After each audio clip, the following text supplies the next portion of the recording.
ஐயா வணக்கம். சிவா ஐயா, பரிகாரங்கள் செய்வது நன்மை தருமா? இறைவனை அடைவதற்கு என்ன பரிகாரம் உண்டு? இறைவனை அடைவதற்கு மந்திரங்கள் உண்டு. இறைவனை அடைவதற்கு திருமுறைகள் உண்டு, திருவாசகம் உண்டு. திருமணமாகலே நான் ஒன்னே பரிகாரம் பண்ணினோம், எனக்கு குழந்தை இல்லை ஒன்னே நான் பரிகாரம் பண்ணினோம் நினைக்காதீங்க. சடங்குகள் ஒருபொழுதும் பக்தி ஆகாது. ஞானசம்பந்த பெருமான் கூறுறாரு, பூ மாலையோ தேங்காயோ எலுமிச்சம்பழத்தையோ வெத்தலை பார்க்க அவர் கேட்கவே இல்லை. நீ கொண்டு வர பூவுக்காக அவர் ஏங்கிட்டு இல்லை. நீ இறை பக்தி உருக்கத்தோடு பக்தியோடு ஒரு பாமாலை பாடினால் போதும். பூமாலை வாடிவிடும், பாமாலை வாடாது என்பார்கள்.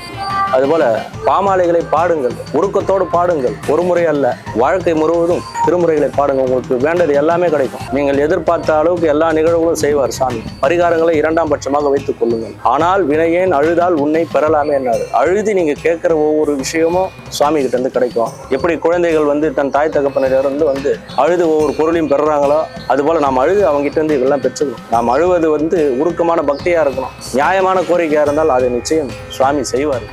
ஐயா, சிவனடியார் என்பவர் யார்? ருத்ராட்சத்தையும் திருநீரையும் பூசி அவர்களை சாமியாருன்னு சொல்லிடுறாங்க. அது தவறான ஒரு கருத்து. நான் இந்த கோரிக்கையை உங்களாண்ட எடுத்துரைக்கிறேன். தவறுதலாக நீங்கள் எப்போது சாமியார் என்பவன் வேற. தன்னை தேடிக்கொண்டு சாமி யார் என தன்னை தேடிக்கொண்டு வரித்து கொண்டு வெளியில் உலாத்துறவ சுத்துறவன் சாமியார். அவனுக்கு எதுவும் தேவைப்படாது. ஆனால் அடியார் அப்படி கிடையாது. சைவ நெறியை தழைத்தவங்க செய்கிறவங்க, திருவடியை பற்றி சிந்திக்கிறவங்க, எப்பொழுதும் திருவடியை பற்றி குறித்து சிந்திப்பவர்களே அடியார்கள். அவருடைய சின்னமான திருநீரையும் ருத்ராட்சத்தையும் தரித்து சிவ தொண்டர்களுக்கு தொண்டு செய்பவர்கள் தான் அடியார். இந்த வேறுபாடுகளை எல்லாம் நீங்கள் நன்கு புரிந்து கொள்ள வேண்டும். ருத்ராட்சத்தை போட்டதும் சாமியாருன்னு எப்பொழுதும் கருதி விடவே கூடாது. சிவசிவாதம் பக்தனுக்கும் அடியாருக்கும் உண்டான வேறுபாடுகள் இதுதான். ஐயா, உலகில் வாழக்கூடிய அனைத்து ஆன்மாக்களுக்கும் மறுபிறவி என்பது உண்டா? சிவத்தை நீ இந்த பிறவில நினைச்சிட்டினாலே அடுத்த பிறவி உனக்கு கிடையாது.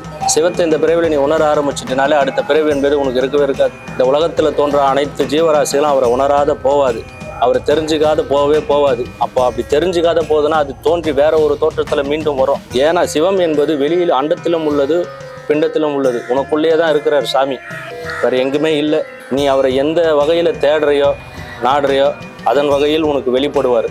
வெளியில புறத்துல நீ தேட அகத்துல இருந்து உனக்கு பதில் கொடுப்பாரு. கடல்ல மூழ்கி எந்த அளவுக்கு முத்தம் எடுக்கிறான், எந்த அளவுக்கு அவனுடைய தேடுதல் இருக்கும், அது போல நீ அவனை எந்த அளவுக்கு தேடுறியோ நாடுறியோ உன்னை தேடி வருவான். அதை தான் சொல்லுவார், தேடி சென்று திருந்தடி ஏத்துமின் நாடி வந்து அவர் நம்மையும் ஆட்கொள்வார்.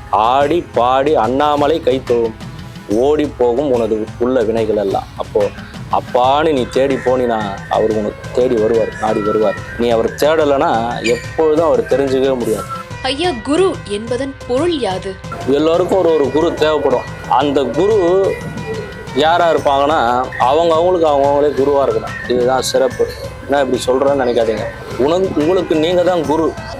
உங்களுடைய நல்வினையும் தீவினையும் உங்களை நோக்கி தான் பயணிக்கும், உங்களோடு தான் வரும். நீங்க செய்யற நல்லதும் கெட்டதும் உங்க கூட தான் வரும். அப்போ குரு என்பது உங்களுக்குள்ள இருக்கிற நிகழ்வு தான் குரு, செயல்கள் எல்லாம் தான் குரு. அப்படி குருன்னு நீங்க ஒரு குருவை ஏத்துக்கணும்னு நினைச்சீங்கன்னா சமயக்குறவர்களான 4 வரை குருவாக ஏத்துக்கோங்க. ஏன் அப்படின்னா ஞானசம்பந்த பெருமானும் நாவுக்கரச பெருமானும் சுந்தரமூர்த்தி சாமியும் மணிவாசக பெருமானும் தான் நமக்கெல்லாம் குரு. ஏன்னா இறைவனை வழிகாட்டினவங்க அவங்க தான். இறைவனோடு இரண்டரை தொடர்புல இருந்தவங்களும் அவங்க தான். அவங்கள தவிர்த்து நம்ம குருவா மற்றவங்களை யாரும் ஏற்றுக்கவே கூடாது. நம்மளுடைய சைவ சமயம் கூறுறதெல்லாம் நம்மளுடைய நெறி. அதுதான் திருமுறைகள் தான் நமக்கு வேதம். தமிழ் மொழி தான் நம்மளுடைய மொழி. சிவபெருமான் தான் நம்மளுடைய தலைவன். அதுபோல குரு என்பவர்கள் நம் நாயன்மார்களாக தான் இருப்பாங்க. அவங்க தான் குருமார்களாக இருக்கிறதுக்கு தகுதியானவங்க. ஏன்னா இறைவனோடு இரண்டரை தொடர்புல இருந்தவங்க அவங்கெல்லாம். யார் ஒருவர் இறை நெறியை நோக்கி நமக்கு வழிகாட்டுதலாக இருக்கிறாங்களோ அவங்க தான் நமக்கு குருமாராக இருப்பாங்க. ஏன்னா சிவபெருமானை அடைவதற்கு உண்டான எளிமையான வழிகளை திருமுறைகளையும் திருவாசகத்திலையும் நமக்கு எளிமையான கொண்டு போகிறாங்க. எளிமையான விஷயங்களை கருத்து ஒரு பாமரனும் உணரக்கூடிய அளவுக்கு உருகக்கூடிய அளவுக்கு திருவாசகத்தில் நிகழ்வு இருக்குது. மணிவாசக பெருமானுடைய சிறந்த குருமார் யாரும் கிடையாது.